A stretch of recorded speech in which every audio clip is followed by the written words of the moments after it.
In the far-off villages and crowded streets of forgotten towns, a quiet war ranges on. Not with weapons, but with silence, with fear, with a kind of shame that keeps people from speaking up. For generations, girls were told what they couldn't do, taught to believe their voices didn't matter, that motherhood was the end of the road, that the scars of abuse was something to hide, not to heal from, that ignorance was tradition and simply to be endured. Every month, millions of girls face a silent struggle, not with biology, but with dignity. In many parts of the world, a girl's period is still treated as something shameful. It becomes a time of fear, of isolation, of being absent from school, from community, from opportunity. But this story isn't just about what's broken. It's about those raising to fix it. We have been implementing the Generation Gender program for 5 years now, and it is a program that has demonstrated a lot of impact within the communities, especially in Adjumani district.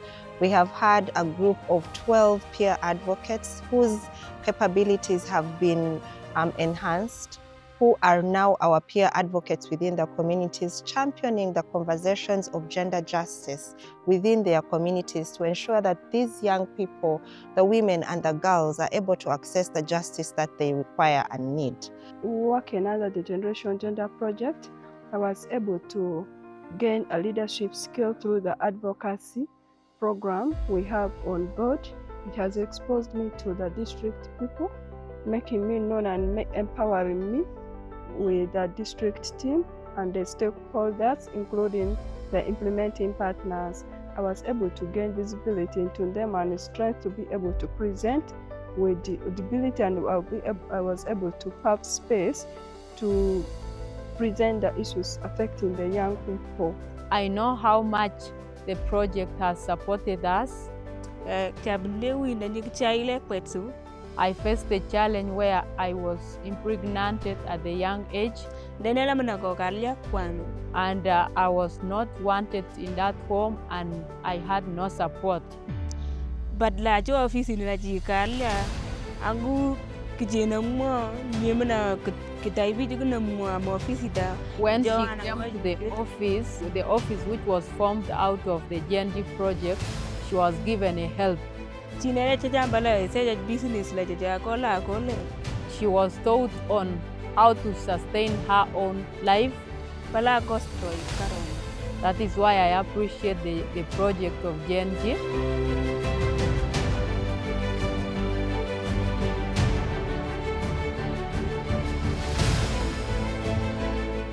Generation Gender wasn't just a campaign, it was a revolution of thought, a social transformation rooted in dignity, equity, especially on gender-based violence and bold behavior change. One, by the time when you came, Namutumba as a district, we had those gaps, and those gaps were meant to be fulfilled by some of the partners.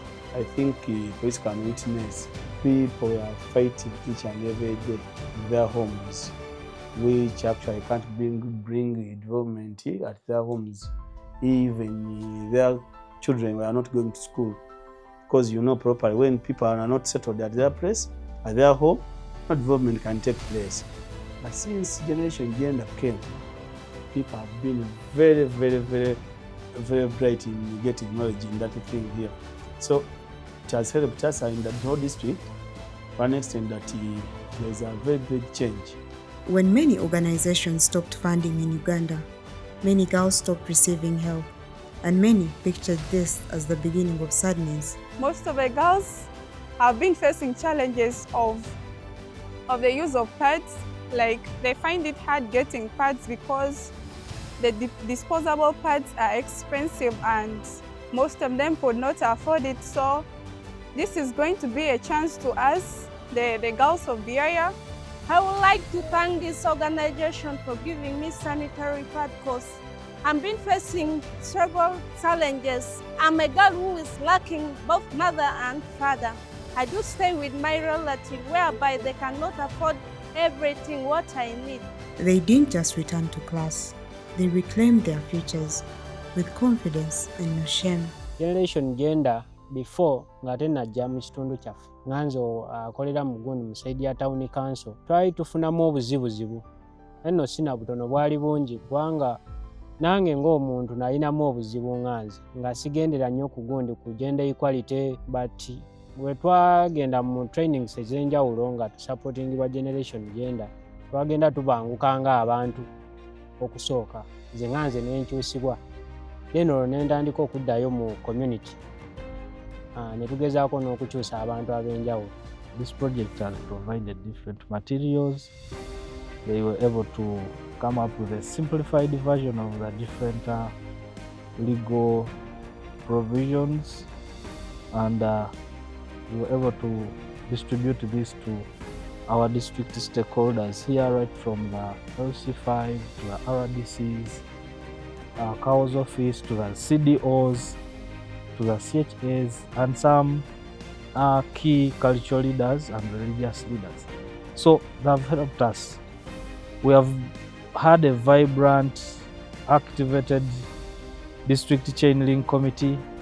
We have had a vibrant, activated district GBV coordination committee, and this has all been empowered because of this G&G project. Change is not just in laws, but in hearts, especially the hearts of men.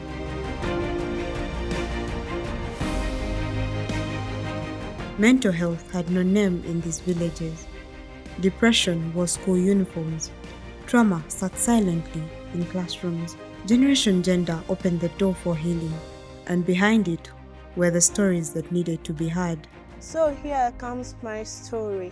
When I got pregnant, everyone abandoned me. I was just there for myself and what I had in me. I never gave up in life because I told myself that is not the end of everything I have to do. There are so many things that I have to do and I've not yet achieved it. I have to look for everything that will enable me to come back to school. That is what happened. And there is a piece of advice I want to give you, my colleagues who are out there, those pregnant girls, those who have given birth and have given up in life. That is not the end of everything. There is a single mother who has a boy, very stable, who was schooling, listening to P7.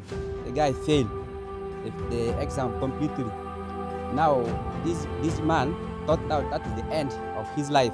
Okay, let me say, started drinking, started joining the bad peer group. I personally taught him to avoid bad peer influence because it may lead to a bad thing.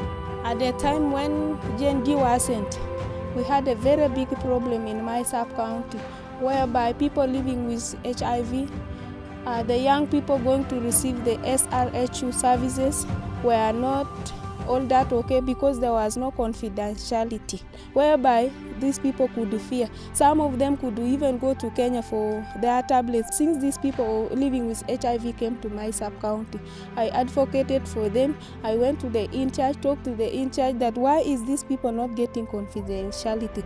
Now he told me, Nasta, I will bring that in us on book and we discuss what is the problem. So at that moment, in-charge gave me the feedback that he has changed that nurse, and to now, another nurse is attending what? People living with HIV.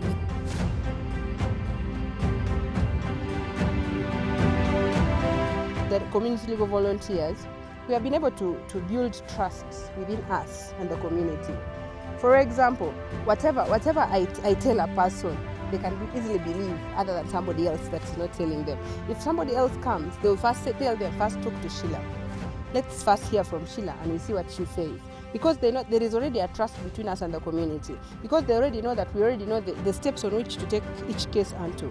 So that means we have been able to bridge the gap that was in between the leadership and the people in the community. Another activity that the District Youth Council has been part of is the District Youth Summit. The District Youth Summit is an activity that is supported by Richard Hand in partnership with District Youth Council. And we have been able to raise a lot of issues and also to create civic space for the young people to come up, interact directly with their leaders and different departmental heads ranging from the district local government, civil society organizations and other existing structures from different communities. Out of the project, we realized that at one day, one moment, the project will end. And then as CLVs, what will we do? What will we benefit? We decided to open up a CBO. It's a community-based organization.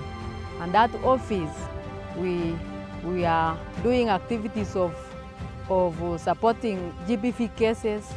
So as we speak, most of the cases report to our office, because for us, they know we do it freely of charge. With your little support, we give them this community free services. Where we cannot manage to maybe support them, we now do the referring either to the facility, to anywhere you want. Empowerment isn't a handout, it's a spark. It's girls teaching each other to dream, women teaching each other to lead, men are learning to stand beside, not in front. It has been a great program. Especially we've been seeing the program, like the campaign that we had, Be Men Enough, where the Generation Gender or Generation G forwards. So those have been a good moment, but also the work that has been taking place in the different 7 countries.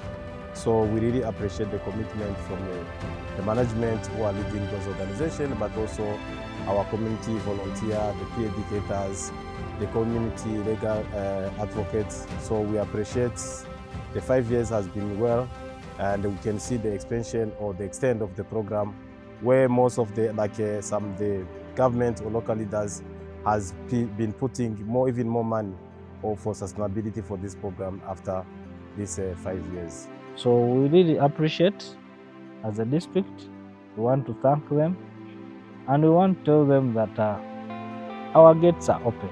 We are positive to working with partners because they come to complement the work that we are supposed to do as government. As it's coming to an end, I have to say thank you very much for engaging us. It has been a pleasure, and this should not be the end. They have invested in us. The sustainable plan about this project is us, the investment they have given in.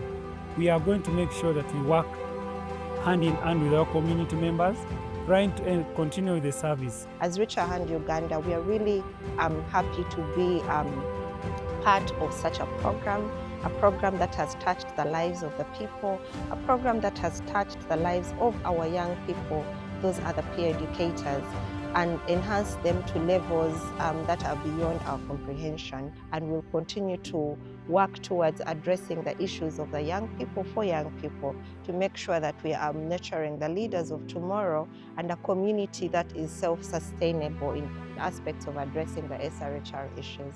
As we leave this community, we leave behind smiles, the breath of hope for tomorrow, and an environment of an equal society for future generations.